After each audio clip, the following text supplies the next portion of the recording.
Hello and welcome to this episode of SPSS one-on-one series with the word analytics. Today we look at point biserial correlation analysis, which is a special form of Pearson's correlation coefficient for it, as opposed to Pearson's correlation, which analyzes the relationship between two numerical variables. The point biserial correlation also looked at two variables, but one of them is categorical in nature.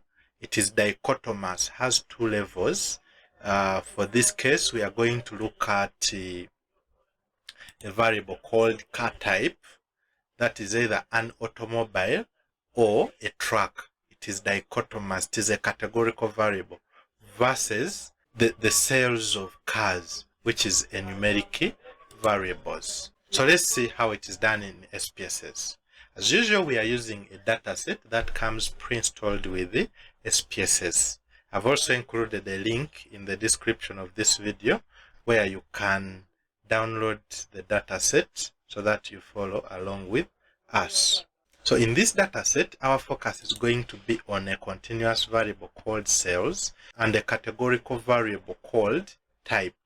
When we go to our variables view, when you check on the variable called type and you look at the values, if I click in here, you see that 0 is for automobile and 1 is for truck for this variable called type, so it is a categorical variable. So if I want to assess the relationship between these two variables, type, which is categorical, either automobile or a truck, versus the sales of cars, I'm going to use a point biserial correlation. So to run this, always remember that for any correlation, ensure that you follow these steps. For the numerical variable, ensure that you've checked normality assumptions. We have a previous video on how to check for normality. Be sure to check it out. The link is on top of your screen. After checking for normality, in this case we are assuming sales is normally distributed. We shall run the correlation and now interpret the correlation. So back to our data. To run a point biserial correlation between car type, a categorical variable, and sales, a numerical variable, we go to analyze, correlate, and then click bivariate. Remember we said this is a special form of Pearson's correlation coefficient that accommodates a categorical variable. Therefore, here we shall leave Pearson. We are going to use the Pearson's correlation coefficients, but we are going to put in our vehicle type and then sales. These are different types of variables. So under options, here you can look for means and standard deviations. You can continue. Once you've selected those, just click OK. So this will be our output. You can see total number 157. That's our sample size. The means and standard deviations are given here. But for us, we are interested in the correlation coefficients. Vehicle type, which is a categorical, versus sales. So the value is 0.242. And our sample size is this, and this is statistically significant because it is less than 0.05. So that's how we run a point biserial correlation analysis, which is a special form of correlation to accommodate a categorical variable with only two levels versus a numeric outcome. What is important for you to note here is that this point biserial correlation is similar to an independent samples t-test. If you don't know how to run an independent samples t-test, we have a previous video for you.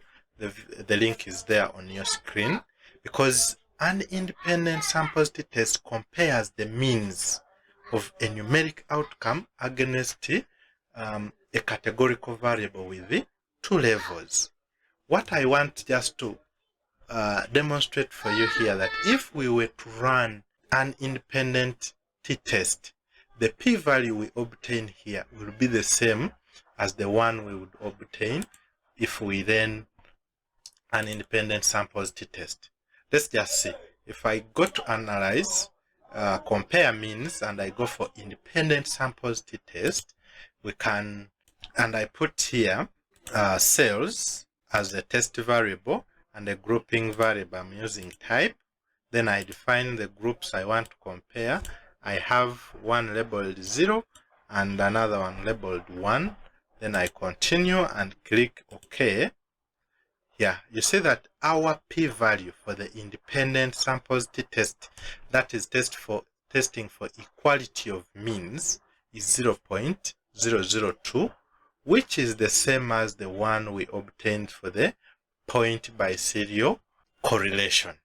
So they are similar, you'll get the same p-value. That's why the point biserial correlation is quite rare. People just prefer going in for the independent samples t-test in such scenarios. So that's it for today. We've seen point biserial correlation and its similarity with an independent samples t-test. So next we look at linear regression in SPSS. What are the steps all the way from checking for assumptions, selecting variables to include in the model, checking for confounding, collinearity, up to when we get our final model and interpret, report results. So don't forget to like, subscribe to the channel so that you don't miss out any of our episodes. See you in the next video.